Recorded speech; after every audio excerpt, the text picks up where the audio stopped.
tout le monde! Baby, I know you like that. Cause I know you are addicted to me. Cause I'm your addiction. J'espère que vous allez bien. Moi ça va très bien. On se retrouve aujourd'hui avec une vidéo love, couple. Franchement j'ai l'impression que c'est ma catégorie de vidéos préférée. J'adore tourner ce genre de vidéos. On va parler du couple Beyoncé, Jay-Z. Il y a énormément de choses à dire. Ils ont traversé pas mal de choses, etc. Malgré qu'ils sont assez discrets sur leur vie privée. Mais il y a des petites choses à dire, un petit peu débattre sur ce couple. Donc si ça vous intéresse, je vous laisse avec la suite de la vidéo. Mais avant que la vidéo ne commence, comme d'habitude, je vous invite à vous abonner à ma chaîne. Cliquez sur le bouton pour me soutenir, pour faire grandir ma chaîne. Ça me ferait super plaisir. Merci beaucoup à ceux qui le font. Cliquez également sur la cloche pour être averti dès que je poste une nouvelle vidéo. Merci et je vous laisse avec la suite. Beyoncé et Jay-Z se sont rencontrés en l'an 2000. Beyoncé avait à ce moment-là 18 ans et Jay-Z avait 30 ans. En fait, ils étaient assis l'un à côté de l'autre dans l'avion qui les emmenait au festival MTV Spring Break 2000. Jay-Z fait d'ailleurs référence à leur rencontre dans sa chanson qui s'appelle Everything is Love, qui est sortie en 2018. Ils sont restés amis d'abord pendant à peu près un an, donc de très bons amis. Ils échangeaient régulièrement au téléphone et au bout de plus d'un an d'amitié, Beyoncé et Jay-Z ont décidé de tenter une relation plus romantique. Leur premier date officiel en tant que couple a eu lieu dans le restaurant préféré des célébrités qui s'appelle Nobu. Fun fact, dans sa chanson, Jay-Z a révélé que lors de ce premier date, il avait invité un ami et que c'était une erreur stupide de sa part. Le couple a confirmé officiellement sa romance en fin 2001 lors d'un shooting photo de couple pour Vanity Fair.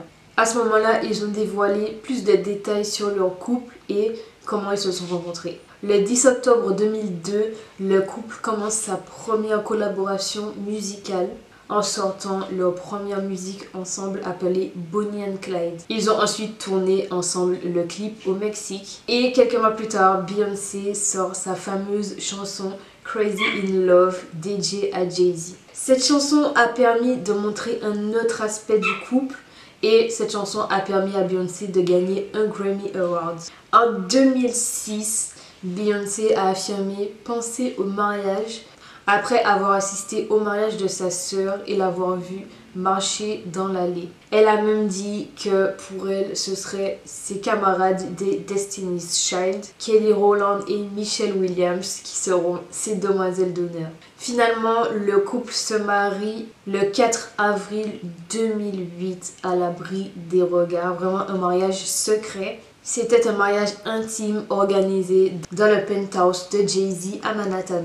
Ils avaient décoré le penthouse avec 70 000 orchidées d'androbium venues de Thaïlande pour l'occasion.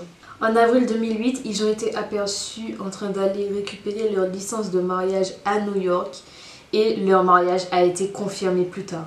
D'après les témoins, d'après ceux qui étaient présents au mariage, il s'agissait d'un mariage très spirituel et très émouvant. Dans une interview, Beyoncé s'est confiée sur son mariage et elle a dit « Il n'y avait aucune précipitation, personne ne s'attendait à ce que je m'enfuie et me marie.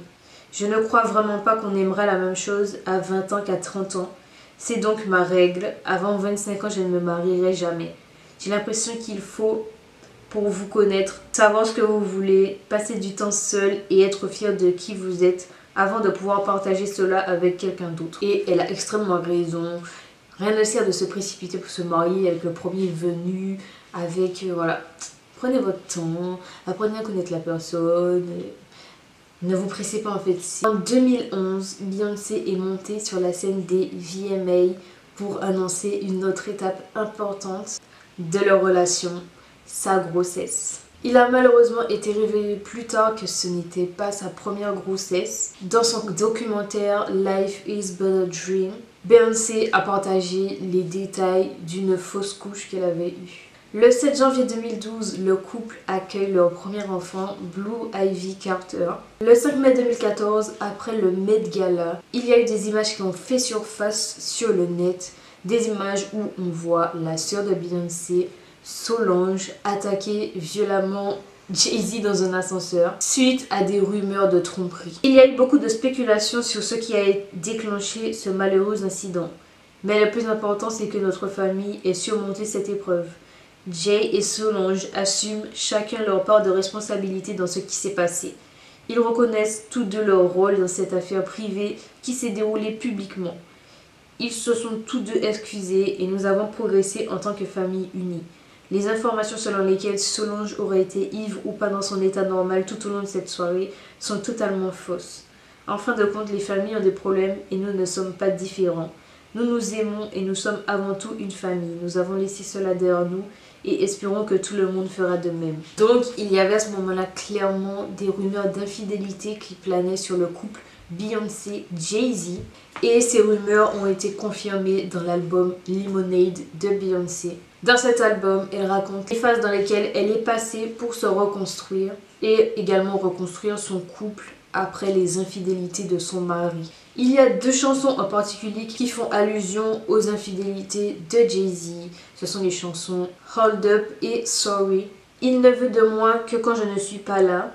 Il ferait mieux d'appeler Becky avec les beaux cheveux. Et Beyoncé a expliqué que Becky, c'était pas une personne réelle, mais plutôt une représentation des femmes partout dans le monde. Jay-Z a également en quelque sorte confirmé son infidélité dans son album 444. Quelques mois plus tard, Jay-Z a donné une interview au New York Times en 2017. Et dans cette interview, il a parlé à cœur ouvert de son mariage, de sa vie personnelle et de son rap. Il a également encore une fois confirmé son infidélité. Vous devez survivre, alors vous passez en mode survie. Et alors qu'est-ce qu'il se passe? Vous faites taire toutes vos émotions. Alors même avec les femmes, vous allez vous fermer émotionnellement et vous ne pouvez plus communiquer. Dans mon cas, c'est sérieux et cela a mené à ça, l'infidélité. Après cette infidélité, le couple a bien failli divorcer. D'ailleurs, il y a eu également pas mal de rumeurs de divorce à ce moment-là. Mais grâce à des thérapies et à de la communication, et bien le couple de Beyoncé et Jay-Z a pu être sauvé, a pu tenir bon. Vous savez, la plupart des gens s'éloignent et le taux de divorce est à 50% ou quelque chose comme ça, car ils n'arrivent pas à se regarder. La chose la plus difficile est de voir le visage de l'autre, la souffrance que vous avez provoquée et d'avoir à l'assumer. Et la plupart des gens ne veulent pas faire ça, se regarder, alors ils partent. Et en plus, malgré les années qui passent, Beyoncé semble rester affectée par les tromperies de son mari. Elle fait référence aux tromperies dans son dernier album Cowboy Carter, où elle reprend le titre Jolene de Dolly Parton. Trouve-toi ton propre homme, ne t'en prends pas au mien. On est fou amoureux depuis 20 ans, j'ai élevé cet homme, j'ai élevé ses enfants. Je le connais mieux qu'il ne se connaît lui-même. Le couple a fait taire toutes les rumeurs de divorce en été 2014 lorsqu'ils sont partis en tournée à deux. Le 13 juin 2017, le couple a accueilli leurs jumeaux, Rumi et Sir Carter. Et en 2018, le couple a renouvelé ses vœux pour leurs 10 ans de mariage. Donc clairement, ce qu'on apprend à travers tout ça, c'est que bon, malgré la célébrité, malgré tout ça, ils ont des problèmes de couple comme nous tous en fait. Ils ont à traverser les mêmes choses que nous, voilà clairement. Et de par l'infidélité de Jay-Z et le pardon en quelque sorte de Beyoncé, je pense qu'il y a énormément de couples qui peuvent se retrouver en eux. Il n'y a rien qui justifie la tromperie. Ok, Jay-Z a traversé un moment voilà, où il savait pas trop, il était un petit peu perdu et ça l'a mené à ça. Ça ne justifie pas, enfin il y a plein d'autres des solutions avant d'arriver jusqu'à là. Beyoncé dans son cas où elle est mariée avec un enfant à ce moment-là, avec Jay-Z, c'est assez compliqué de savoir sur quel pied danser, s'il faut pardonner, s'il faut pas pardonner. Parce que c'est pas comme un couple qui vient de se rencontrer ou qui se fréquente depuis quelques mois, qui n'a rien en commun, qui n'habite pas ensemble, qui n'est pas marié, qui n'a pas d'enfant. Où là c'est beaucoup plus facile de partir, de quitter la personne. Là clairement elle est en couple, elle est mariée, elle a une fille avec lui. Et c'est une position assez délicate. Je pense qu'il y a pas mal de personnes qui peuvent se reconnaître en ça. De savoir s'il faut pardonner, s'il faut pas pardonner. par où commencer pour enclencher le processus de pardon. Je pense que c'est assez compliqué pour les gens qui traversent ça. On ne peut pas juger une femme ou un homme qui a été trompé et qui a pardonné. On ne peut pas juger quelqu'un qui a décidé de partir. Enfin bref, c'est trop compliqué. Et comme dit Jay-Z, comme dit Beyoncé, il faut communiquer. Il faut savoir se regarder en face. Vous avez fait du mal à la personne. Et il faut l'assumer en fait tout simplement. Regarder la personne et discuter, communiquer, faire des thérapies, faire appel à des professionnels s'il le faut. Enfin, il y a ces choses-là à faire. Après, si la personne ne vous pardonne pas, la personne ne vous pardonne pas, il faut juste la laisser tranquille en fait. Et surtout, si vous pardonnez à votre partenaire qui vous a trompé, essayez de pardonner vraiment et de ne pas... Ça vous ronge pas, ça continue pas à vous ronger, etc. Ça, c'est vraiment le plus dur aussi. Le fait que ça continue à ronger, qu'à chaque dispute, vous allez remettre ça sur le tapis. Enfin, c'est assez malsain aussi de ce côté-là. Donc, il faut vraiment pardonner du plus profond de son être, en fait.